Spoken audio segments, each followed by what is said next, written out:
Turkish drama آل ان قادر یہ اپنے وقت کا بہت ہی زبردست اور ایوارڈ وننگ ڈرامہ ہے۔ یہ میلو ڈرامہ ہے۔ اس میں ٹریجڈی، سسپینس، ایکشن اور رومانس موجود ہے۔ یہ اپنے دیکھنے اور سننے والوں کی توجہ اپنی جانب اس قدر مرکوز کر لیتا ہے کہ دیکھنے اور سننے والوں کو اس کی نیکسٹ ایپیسوڈ کا بے صبری سے اور بے چینی سے انتظار رہتا ہے۔ ہم چلتے ہیں پہلے ایپیسوڈ کی طرف۔ پہلے ہم آپ کو اس کے کرداروں سے ملواتے ہیں۔ ہیرو جس کا نام داہا ہے، جو پیشے کے اعتبار سے ڈاکٹر ہے۔ ہیروئن جس کا نام سیلوی نارٹن ہے، جو پیشے کے اعتبار سے وکیل ہے۔ ویلن جس کا نام اندر ہے۔ اس میں ایک بہت ہی اہم کردار بیرل کا ہے، جو کہ ہیرو کی گرل فرینڈ ہے، جس سے وہ شادی کرنے والا ہے۔ ڈرامہ شروع ہوتے ہی دکھایا جاتا ہے کہ ہیروئن جس کا نام سیلوی ہے وہ جیل جاتی ہے اور جیل میں ایک 11 سال پرانے قیدی سے ملتی ہے، لیکن وہ قیدی اس سے ملنا نہیں چاہتا۔ قیدی حیران ہوتا ہے، یہ کون لڑکی ہے اور اس سے کیوں ملنا چاہتی ہے؟ سیلوی اسے کہتی ہے، میں ایک وکیل ہوں اور تمہارا کیس لڑنا چاہتی ہوں۔ مگر قیدی اس سے کہتا ہے، اس کیس کو بند ہوئے ایک لمبا عرصہ گزر چکا ہے۔ مجھے اور میری فیملی کو یقین ہو چکا ہے کہ میں کبھی بھی آزاد نہیں ہوں گا۔ مگر ہیروئن سیلوی اسے آزاد کروانے کا یقین دلاتی ہے کہ وہ ایسا کر سکتی ہے۔ قیدی سیلوی کا مذاق اڑاتے ہوئے اس کی نبض پر ہاتھ رکھتا ہے اور نبض چیک کرتے ہوئے سیلوی کو تنقید کا نشانہ بناتا ہے اور کہتا ہے کہ تم خود نروس ہو، تم مجھے بھلا کیا آزاد کرواؤ گی؟ سیلوی اس سے کہتی ہے، میں بالکل بھی نروس نہیں ہوں۔ قیدی اس سے کہتا ہے، میں ایک ڈاکٹر ہوں اور تم مجھے بے وقوف نہیں بنا سکتی۔ اس پر ہیروئن اعتراف کر لیتی ہے کہ ہاں وہ نروس ہے، کیونکہ وہ وکیل بننے کے بعد اپنی زندگی کا پہلا کیس لڑنے جا رہی ہے۔ قیدی اس کو پوچھتا ہے کہ تمہیں مجھ میں اور میرے کیس میں کیا دلچسپی ہے؟ اس پر ہیروئن جواب دیتی ہے کہ جب وہ وکیل بن رہی تھی تو اس دوران اسے پتہ چلتا ہے کہ جیل میں پچھلے 11 سال سے ایک قیدی ناکردہ جرم کی سزا بھگت رہا ہے اور وہ معصوم ہے۔ پھر سیلوی جلدی سے اس قیدی کے سامنے کچھ دستاویزات رکھ کر بولتی ہے کہ اس پر سائن کر دو کہ تم نے اپنی مرضی سے مجھے اپنا وکیل منتخب کیا ہے۔ اس پر قیدی اٹھ کر اور ناراض ہو کر چلا جاتا ہے۔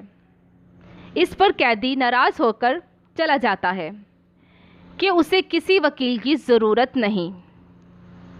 یہاں پر دلچسپ بات یہ ہے کہ یہی قیدی جس کا نام داہا ہے، فلیش بیک میں دکھایا جاتا ہے، ایک ڈاکٹر تھا اور ایک لڑکی جس کا نام بیرل ہوتا ہے سے بے پناہ محبت کرتا ہے اور لڑکی بیرل بھی اس سے بے پناہ محبت کرتی ہے۔ ایک دن ڈاکٹر حسب معمول ہاسپٹل میں مریضوں کو چیک کر رہا ہوتا ہے کہ اچانک بیرل، وہ لڑکی جس سے وہ محبت کرتا ہے، اس کے پاس آتی ہے اور اسے بتاتی ہے کہ وہ ماں بننے والی ہے۔ ہیرو اس کا ہاتھ پکڑ کر اسے باہر لے جاتا ہے۔ اس پر لڑکی ڈر جاتی ہے کہ وہ اسے کہاں لے جا رہا ہے۔ ڈاکٹر اس سے کہتا ہے کہ وہ اس سے ابھی شادی کرنے کو تیار ہے۔ اس پر لڑکی کہتی ہے کہ وہ اپنے ماں باپ کو اس کے باپ کے پاس باقاعدہ اس کا رشتہ لینے کے لیے بھیجے۔ ڈاکٹر اس بات پر رضامندی کا اظہار کرتا ہے۔ ڈاکٹر اپنے ماں باپ کو منا کر اس لڑکی کے گھر رشتہ لینے کے لیے بھیج دیتا ہے اور ساتھ خود بھی اپنے ماں باپ کے جاتا ہے۔ جیسے ہی وہ بیرل کے گھر پہنچتے ہیں تو ان کی ملازمہ ہیرو اور اس کی فیملی کو اندر نہیں آنے دیتی۔ اس پر ڈاکٹر اور اس کے والد اور والدہ غصے میں ناراض ہوتے ہوئے اپنے گھر واپس آ جاتے ہیں۔ ہیرو یعنی ڈاکٹر کی والدہ گھر جا کر کہتی ہے کہ آج اس کی جتنی بے عزتی ہوئی اس نے ساری زندگی میں کبھی بھی اتنی بے عزتی کا سامنا نہیں کیا۔ یہ سن کر ہیرو کو بہت غصہ آتا ہے کہ وہ اکیلے ہی بیرل کے گھر پہنچ جاتا ہے۔ وہاں جا کر اس کو پتہ چلتا ہے کہ بیرل بالکل معصوم ہے، جس کا نام مسٹر سیزا ہوتا ہے، ایک کمرے میں بند کر رکھا ہے۔ ہیرو کسی طریقے سے اسے وہاں سے آزاد کروا کر اپنے ساتھ لے جاتا ہے۔ یہاں ڈرامہ میں ایک اور موڑ آتا ہے۔ بیرل کے والد کے دوست کا بیٹا جس کا نام اندر ہوتا ہے، وہ اس ڈرامہ میں ویلن کا کردار نبھا رہا ہے۔ وہ بیرل اور داہا کو اپنی پناہ میں لیتا ہے اور ان کی شادی کروانے کی ذمہ داری اپنے سر لیتا ہے۔ وہ ہیرو کے والدین اور بیرل کے والد کو منا کر شادی کے لیے رضامند کروا لیتا ہے۔ کہانی میں ٹویسٹ تب آتا ہے جب عین شادی والے دن بیرل کے والد کا قتل ہو جاتا ہے اور اس کے والد کے قتل کا الزام ہیرو ڈاکٹر داہا پر آ جاتا ہے۔ ہیرو پولیس کو یقین دلاتا ہے کہ اس نے یہ قتل نہیں کیا، لیکن اس ڈرامے کا ویلن یعنی اندر بیرل کو یقین دلا چکا ہوتا ہے کہ ہیرو نے یہ قتل اپنے والدین کی بے عزتی کا بدلہ لینے کے لیے کیا ہے۔ ہیرو خود کو بے قصور ثابت کرنے کے لیے بہت کوشش کرتا ہے، لیکن پولیس والے انکشاف کرتے ہیں کہ اس کے پاس اس قتل کا ایک چشمدید گواہ بھی موجود ہے، جو آج تھانے آئے گا اور گواہی دے گا۔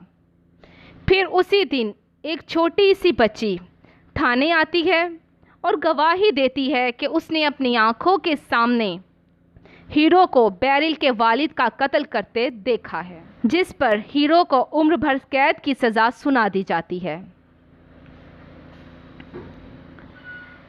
یعنی ماضی میں دکھایا گیا ہے، یہ سب ہیرو کو یاد آتا ہے۔ وہ ان ماضی کی یادوں سے اس وقت نکلتا ہے جب ایک پولیس والا اسے آ کر اطلاع دیتا ہے کہ آج پھر وہی وکیل صاحبہ دوبارہ ملنے کے لیے آئی ہیں۔ ناراض ہیرو آتا ہے اور اس سے کہتا ہے میں نے قتل کیا تھا اور بات ختم، یہاں کبھی دوبارہ مت آنا۔ جس پر ہیروئن کہتی ہے کہ میں جانتی ہوں کہ تم نے قتل نہیں کیا، میرے پاس اس کا ثبوت ہے، چاہے تو خود دیکھ لو۔ وہ ان ثبوتوں کو اسے دکھاتی ہے اور کہتی ہے کہ ان ثبوتوں کے ذریعے میں تمہیں آزاد کرواؤں گی۔ ہیرو کو اپنی آزادی کا یقین آ جاتا ہے اور وہ اسے اپنی مرضی سے اپنا وکیل منتخب کرتا ہے۔ سیلوی جو ہیروئن بہت محنت کرتی ہے اس کیس پر، جس دن کیس کی سنوائی ہوتی ہے، وکیل، ہیرو اور ہیرو کی فیملی وہاں پہنچ جاتے ہیں۔ ادھر ویلن ایک گنڈے کو کہتا ہے اس کیس کو ری اوپن ہونے سے روکو۔ وہ کہتا ہے میں کیسے روک سکتا ہوں؟ ویلن اسے وکیل کا نام اور ایڈریس دیتا ہے۔ جیسا کہ ہیروئن سیلوی نے کہا تھا کہ وہ عدالت کو ہیرو کی بے گناہی کا واضح ثبوت دکھائے گی، اور وہ دکھاتی ہے۔ اور جس وقت ہیروئن بیرل کے والد کا قتل ہوا، وہ ہیرو کسی اور جگہ اس وقت موجود تھا۔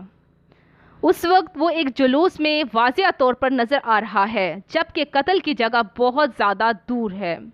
یہ کیسے ممکن ہے کہ ایک ہی شخص بیک وقت دو مختلف جگہ پر موجود ہو، جس پر عدالت اسے باعزت بری کر دیتی ہے؟